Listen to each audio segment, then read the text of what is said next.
Assalamualaikum warahmatullahi wabarakatuh. Salam komunikasi. Apa kabar pemirsa Talkshow Obor KPI IAIN Kudus? Semoga semuanya dalam keadaan sehat walafiat ya tentunya. Nah, pada kesempatan kali ini edisi Selasa tanggal 4 Mei 2021 atau 22 Ramadan 1442 Hijriah, kita kedatangan ya Ibu Bapak dosen yang begitu luar biasa nih sudah berada di samping saya. Apa kabar Bapak Muhammad Hasan Syamsuddin? Alhamdulillah baik. Alhamdulillah ya Pak, baik dan Ya. sehat. Alhamdulillah. Kemudian ada juga Ibu Nuril Maghfirah ya. Apa kabar Ibu? Alhamdulillah sehat. Nah, tanpa berpanjang lebar, di sini pada Talkshow Ramadan kali ini kita akan membahas dimensi sosial ibadah puasa yang akan disampaikan langsung oleh Bapak Muhammad Hasan Syamsuddin MIP dan Ibu Nuril Maghfirah MSc. Langsung saja bisa disampaikan terkait apa sih Pak pembahasan yang kali ini akan dibahas, bahwasannya dimensi sosial di masyarakat kaitannya dengan ibadah puasa. Yang bahasanya kan kalau di puasa itu kita hablum minallah atau mengekar hawa nafsu, dan dimensi sosial kita di masyarakat seperti apa Bapak penerapannya gitu. Mungkin nanti lebih jelasnya bisa langsung diterangkan dan dipaparkan oleh kedua pemateri kita yang luar biasa ini. Silahkan dari Bapak Hasan dulu ya. Bismillahirrahmanirrahim. Assalamualaikum warahmatullahi wabarakatuh. Waalaikumsalam warahmatullahi wabarakatuh. Alhamdulillahirabbil alamin wa bihi nasta'inu ala umuri dunya waddin. Shalatu wassalamu ala asrofil anbiya'i wal mursalin wa ala alihi washabihi ajmain. Alhamdulillahirabbil alamin. Pada kesempatan kali ini kita masih diberikan nikmat ya, berupa sehat, itu yang paling penting ya. Sehingga saya beserta Bu Nuril dan Mas Adib juga ya, mungkin juga pemirsa masih diberikan kesehatan, masih diberikan kesempatan untuk menyaksikan tayangan obor kali ini ya. Tak lupa salawat serta salam kita karuniakan kepada Rasulullah SAW ya. Kita limpahkan kepada Rasulullah SAW yang syafaatnya senantiasa kita tunggu kelak di yaumul akhir. Amin amin ya rabbal alamin. Tadi sudah disinggung ya oleh Mas Adib tentang dimensi sosial puasa ya. Jadi saya diberikan amanah oleh Bapak Zaini untuk menyampaikan ya satu materi tentang dimensi sosial ibadah puasa ya. Ini juga nanti akan disambung oleh Bu Nuril ya, yang akan menyampaikan tentang materi tersebut. Baik, pada dasarnya memang kalau kita merujuk ya pada perintah Allah Subhanahu wa taala, Quran surat Al-Baqarah 183 ya.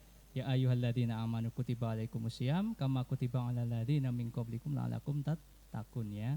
Ini sifatnya wajib ya. Jadi umat-umat terdahulu itu sudah berpuasa, maka kita diwajibkan sekarang sebagai umat yang kekinian ya. Umat sekarang ya, ini juga diwajibkan untuk berpuasa ya. Artinya ini perintah langsung ya dari Allah Subhanahu wa taala kepada umat muslim ya. Umat manusia khususnya umat muslim dan diwajibkan. Nah, perintah inilah yang dimaksud dengan dimensi vertikal. Jadi ini ada hubungannya dengan Allah. Kita menjalankan perintah Allah. Ini namanya dimensi vertikal. Jadi hubungannya langsung kepada Allah Subhanahu wa taala ya. Ya tentu orientasinya hasil akhirnya adalah ketakwaan ya. Tapi jangan lupa ya, ada dimensi yang kedua ya. Selain dimensi vertikal yang sifatnya ke atas, hubungan kita dengan Allah Subhanahu wa taala, ada dimensi yang horizontal ya. Horizontal itu garis sejajar, garis lurus, bukan sejajar ya. Ya kalau ini tadi vertikal ke atas, ini lurus ya, lurus bukan ke atas tapi mensejajar, sejajar ya. Nah, dimensi horizontal ini ada hubungannya kita dengan manusia ya. Jadi dengan masyarakat ya, dengan individu lain, itu dimensi horizontal ya. Nah, yang dimaksud dengan dimensi sosial itu adalah bahwa di balik ibadah puasa itu sebenarnya kita dituntut untuk bisa berempati kepada orang-orang yang selama ini sering hidup lapar. Kalau puasa kan kita dituntut lapar ini, ya kan? Mas Adib suruh sahur ya. Setelah sahur menahan makan dan dahaga ya sampai nanti menjelang buka puasa ya. Ini kan disuruh lapar ya.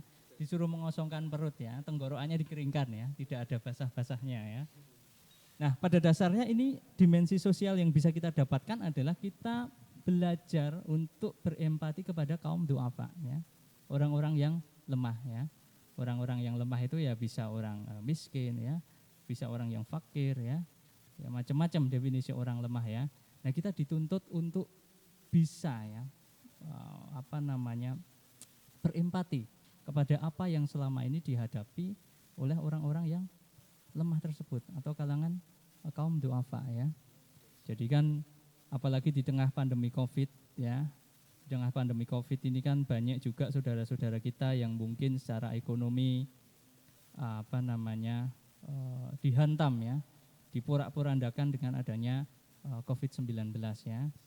Ya tentu kita harus berusaha, jadi ibadah puasa ini sebagai bagian dari cara kita ya untuk melatih diri mensejajarkan dengan mereka yang lemah ya, kalangan kaum du'afa ya. Ini yang dimaksud dengan dimensi sosial ya. Nah, selain perintah Allah ini juga sebenarnya perintah Rasulullah ya. Jadi Rasulullah itu suka dengan orang-orang yang lemah ya, orang-orang yang miskin ya. Bahkan Rasulullah SAW sendiri pernah ya dalam satu riwayat begitu ya menyatakan bahwa saya ini bapaknya orang-orang yatim dan sahabatnya orang-orang miskin ya. Nah itu ya. Jadi pada dasarnya memang menyantuni, menolong ya, membersamai orang-orang miskin ini menjadi satu kewajiban ya. Selain itu juga perintah Allah ya, misalnya dalam surat Al-Ma'un itu ya 1-3 ya. Ara'aital ladzi yukadzibu biddin fadzalikal ladzi yad'ul yatim wala yahudu ala ta'amil miskin ya. Siapa mereka yang dikatakan oleh Allah itu, tahukah kamu orang yang mendustakan agama ya. Satu ya. Ara'aital ladzi yukadzibu biddin fadzalikal ladzi yad'ul yatim, yang mengerti anak yatim ya. Fadzalikal ladzi yad'ul yatim wala ya'udu ala ta'amil miskin ya, yang tidak mendorong orang lain untuk memberi makan atau membantu orang miskin ya. Nah ini dikatakan sebagai orang yang mendustakan agama ya. Ya jadi dimensi sosial ya itu artinya hubungan kita dengan orang lain ya. Jadi Allah tidak serta-merta memberikan satu perintah ya hanya untuk berpuasa, kaitannya dengan hubungan kita dengan Allah ya.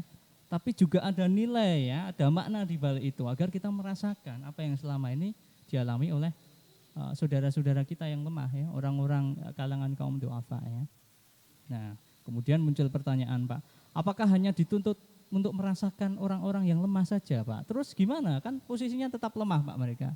Nah, dalam puasa nanti filosofinya di ujung ibadah Ramadan itu kita suruh berzakat ya, menunaikan kewajiban zakat fitrah ya.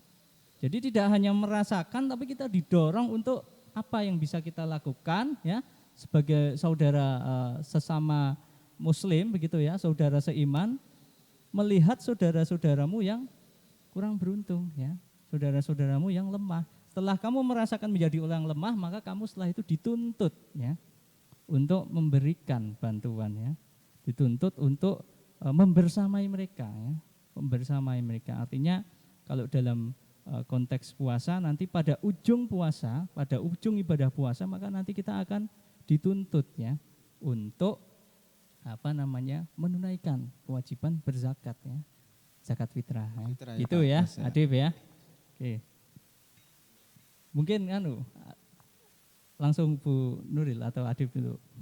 Oke, sedikit menyimpulkan dari Bapak ya Pak, okay. Biar ada ya komunikasinya gitu. Ya, siap. Oke. Baik, terima kasih ya penjelasan dari Bapak Muhammad Hasan Syamsuddin, nanti bisa dilanjut Bu Nuril.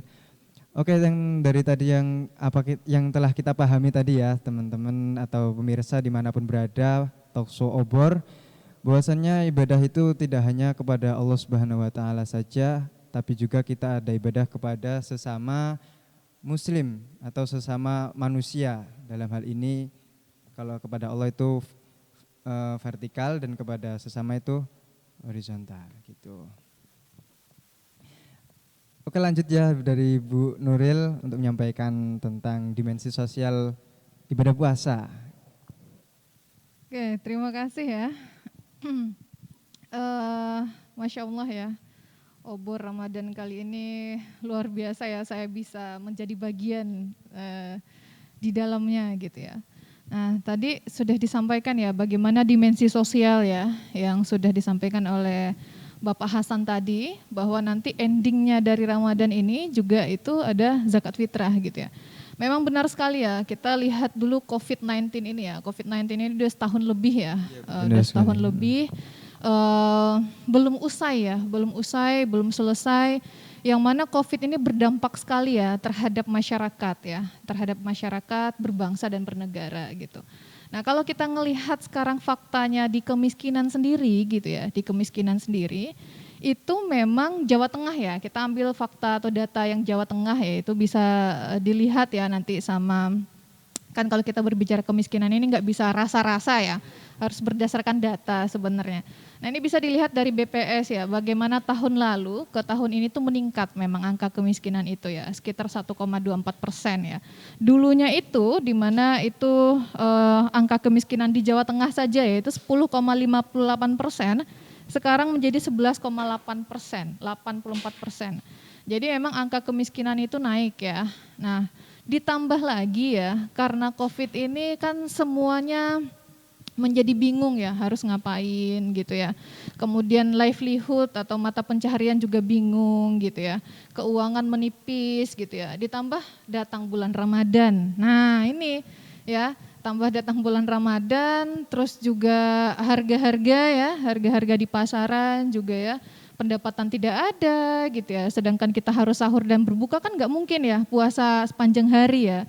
Nah, ini menyebabkan dimensi sosial di masyarakat itu berkurang. Kenapa? Mikirin untuk diri sendiri aja susah.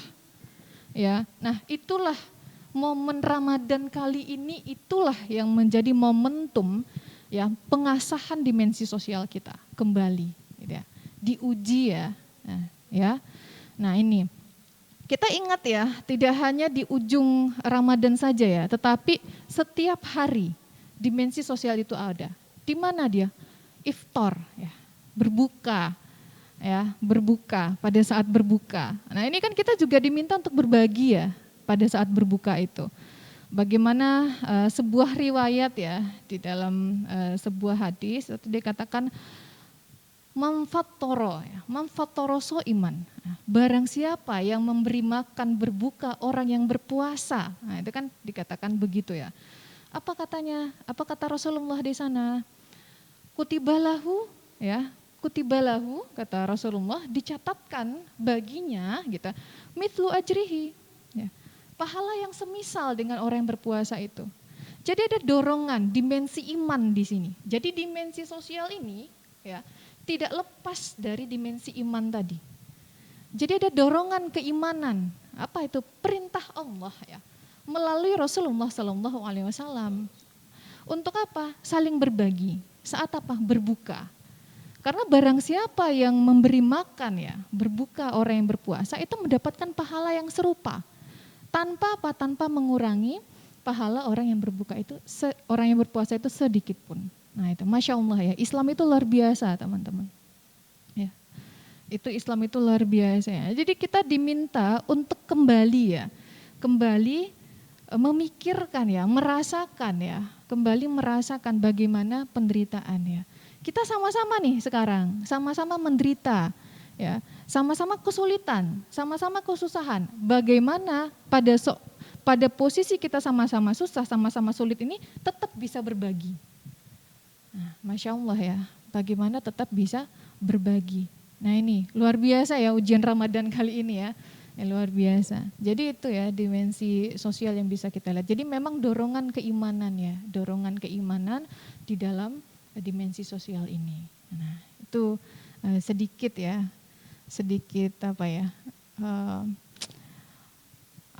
pengantar gitu, sedikit pengantar gitu ya terkait dengan dimensi sosial ini gitu. Itu Mas Adib ya. Ya baik, terima kasih Bu Nuril Magfirah yang telah menyampaikan pembukaan ya, awalan untuk materi ini. Atau sudah materinya tadi Bu? Sudah sekaligus? Pengantar kan kita talk show ya Oh kan. gitu. Nah, talk show itu ada ini dua arah ya kan, dua arah. Talk show iya, kan bukan ceramah ya kan. Iya, Ha-ha. bukan ceramah ya Bu? Talk Kayak show jadi dari ya. tadi hadis terus ya, nih Oh, kan iya, hadis. itu Tak kira kan ceramah. pemantiknya begitu ya. Gitu ya Bu. Ha-ha. Iya, bagus sekali. Iya, terima kasih Bu ya. Iya. Baiklah sahabat Obor Talkshow ya, Talkshow Obor kali ini dapat Adib sampaikan bahwasannya dari penjelasannya Pak Hasan dan Bu Nuril, kita harus memiliki empati terhadap sesama manusia, khususnya saudara-saudara kita yang kurang mampu dan yang sedang kelaparan ataupun yang susah dalam hal ekonomi tentunya ya, tadi sudah dijelaskan dengan panjang lebar. Nah terus yang ingin saya tanyakan dan ingin kita diskusikan di sini bersama Pak Hasan dan Bu Nuril nih, bagaimana sikap kita ya dalam hal ini ketika berpuasa? Kita punya harta yang cukup nih untuk kita sendiri dan keluarga, tapi juga di sini bahwasanya kita harus punya empati kepada orang lain. Nah, ini bagaimana cara mensikapinya agar ya kita sama-sama berpuasa dengan tenang, harta kita cukup dan bisa berbagi kepada orang lain juga gitu. Ini bagaimana bagusnya? Baik ya, ini memang pertanyaan yang dilematis ini ya. Karena Di harta era cukup, ini ya, juga Pak, di era Covid tadi benar di era kata. Covid ya, hartanya cukup ya, pas-pasan ya. Kemudian apa namanya? Sementara kita didorong untuk menjadi makhluk sosial ya, maksudnya berempati dan menolong. Ya saya rasa kalau definisi cukup itu juga relatif ya. Nah ini definisinya cukup itu juga relatif ya. Ada satu hal yang menurut saya agak mendobrak hati nurani saya ketika nenek-nenek, saya kan tinggal di Jogja dulu ya. Nenek-nenek di Gunung Kidul ini kesehariannya cuma panen ketela ya. Ya saya tidak tahu apakah itu namanya cukup atau tidak cukup. Mungkin kalau dalam kacamata orang modern, orang perkotaan, wah ini panen ketela ini tidak cukup ya. Tidak cukup ini ya. Tapi beliau setiap selesai memasak ya, itu kemudian meletakkan masakannya di samping rumah dengan harapan orang yang lewat nanti bisa ambil masakannya. Ya Anda bisa bayangkan, ini orang desa melakukan seperti itu ya. Nah artinya kita coba bongkar lagi definisi cukup juga itu juga kadang problematis ya. Kadang di satu sisi kalau kita pakai sudut pandang orang perkotaan, orang modern, definisi cukup, apalagi definisi kelas menengah itu kan ada tuh. Oh pendapatannya segini misalnya, ya kan. Definisi cukup juga sangat relatif ya. Artinya sebenarnya untuk berbagi sendiri itu yang dibutuhkan bukan suatu kategori khusus apakah cukup atau tidak ya. Ya walaupun kecukupan itu penting ya. Tapi sebenarnya adalah niat dari kita sendiri ya. Kalau misalnya kita tidak bisa berbagi sesuatu yang besar ya kita berbagi sesuatu yang kecil ya. Contohnya kalau kita tidak bisa berbagi nasi ya kita berbagi ketela ya kan gitu. Kalau kita tidak bisa berbagi apa kira-kira? Gak bisa berbagi sembako ya paket sembako ya kita berbagi gulanya saja ya kan. Nah jadi memang sebenarnya semua itu tergantung ya, maksudnya tergantung pada diri kita sendiri ya. Kalau kita pakai kacamata kecukupan orang modern ya repot nanti ya. Tapi kalau kita lihat ya orang-orang ya sesepuh-sesepuh kita ya, bapak ibu kita ya, simbah-simbah kita yang hidup di pedesaan ya, mereka mendobrak itu ya, mereka melawan hukum ekonomi itu Bu. Jadi hukum ekonomi itu mereka lawan ya, tapi mereka hidup sehat, bahagia malahan ya. Makanya ada suatu riset konon ya, saya agak lupa ya dulu, tingkat indeks kebahagiaan orang Gunung Kidul itu kok tidak ada apa ya, agak jauh korelasinya dari tingkat kepemilikan harta. Wah ini agak berat ini. Saya bahagia-bahagia saja. Ya karena menurut orang Jawa bahagia itu ya, yang namanya kekayaan itu kan tidak yang nampak, tapi yang tidak nampak, metafisik ya. Anda jujur, Anda bisa berbagi. Nah itu dianggap sebagai sebuah kekayaan Mas. Nah jadi orang Jawa punya filosofi itu. Mungkin juga dimiliki orang lain ya. Mungkin ada yang lain juga punya mungkin ya. Jadi yang dinamakan kaya itu bukan ketika kita banyak mendapatkan sesuatu, tapi ketika kita mengeluarkan sesuatu, itu dianggap sebagai sebuah kekayaan ya, kekayaan batin. Nah ini yang jadi problem ya, kalau kita pakai kacamata orang modern ya, wah ini nggak cukup ini kalau saya cuma panen ketela ya.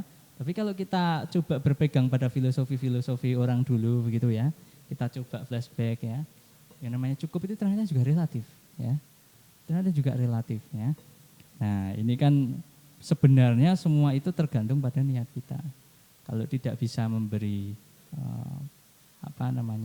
padi atau beras ya kita kasih ketela kan gitu. Nah selalu ada cara lah, selalu ada cara ya, meskipun hari ini memang kondisinya ya serba susah ya, serba susah memang ya, serba susah. Jadi memang ya orang kemudian tadi kata Bu Nuril ya, berusaha mencukupi kebutuhannya sendiri ya di tengah pandemi seperti ini ya. Tapi kemudian bukan berarti kemudian kok masa sih misalnya dari 10.000, 1.000 aja kita nggak mau keluar gitu loh. Sementara ada orang lain yang memang tidak bisa ya. Artinya memang tidak bisa lagi ngapa-ngapain. Misalnya nih kalau dulu waktu Covid tahun lalu itu memang pasar-pasar kan memang ditutup ya. Ditutup. Jadi simbah-simbah yang jualan sayur itu benar-benar tidak bisa jualan gitu. Ya, benar-benar tidak jualan, ini sayurnya membusuk. Ya. Membusuk kalau enggak ya dimakan sendiri ya. Ya apakah misalnya kita enggak bisa nih berbagi sesuatu sedikit pun ya pada mereka ya. Ya ini kritik juga terhadap saya ya, maksudnya ini kritik ke dalam ya. Saya bukan orang yang kemudian 100% begitu, tapi ini refleksi untuk saya juga ke dalam ya. Mungkin juga untuk pemirsa ya. Ya intinya ini refleksi ke saya dan semoga juga bermanfaat untuk pemirsa. Bahwasanya sebenarnya semua itu kembali kepada niat kita masing-masing. Nah itu ya. Tuh mungkin Bu Nuril ingin menambahkan. Iya, saya itu merenung ya tadi, banyak termenung ya saya ya. Tapi sambil mengingat sebenarnya ya. Mengingat kejadian-kejadian kecil yang manis ya di masyarakat. Nah ini luar biasanya masyarakat ya.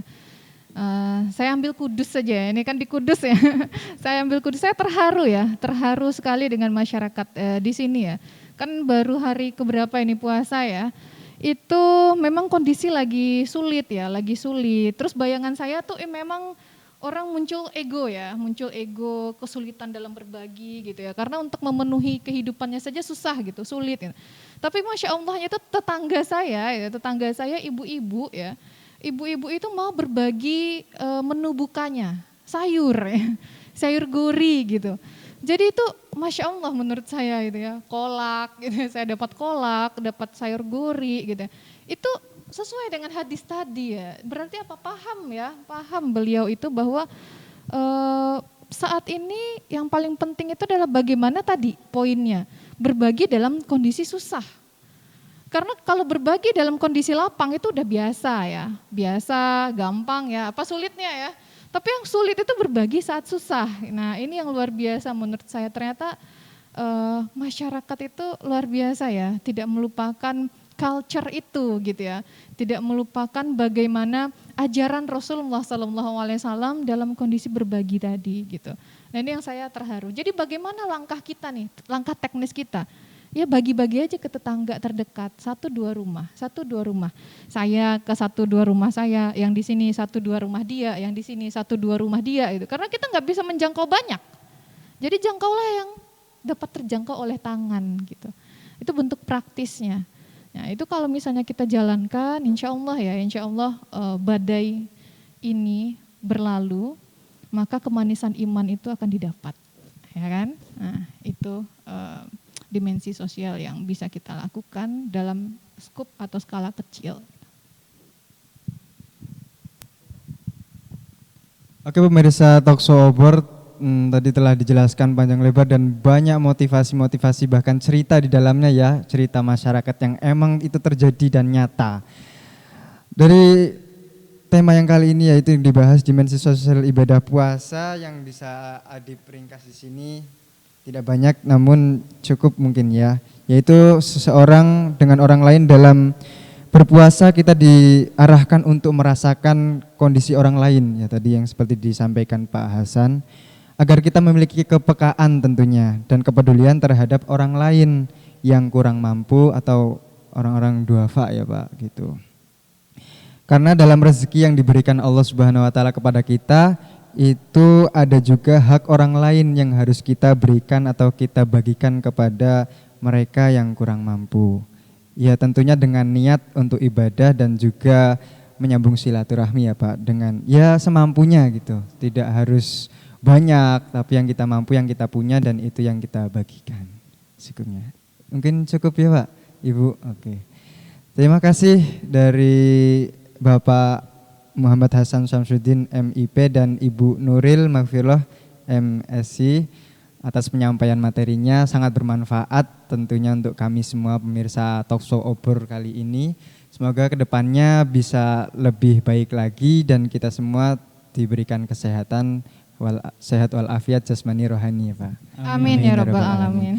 Oke, terima kasih, sekian dari kami. Mohon maaf apabila ada keliru, salah dan kata-kata yang kurang berkenan di hati pemirsa.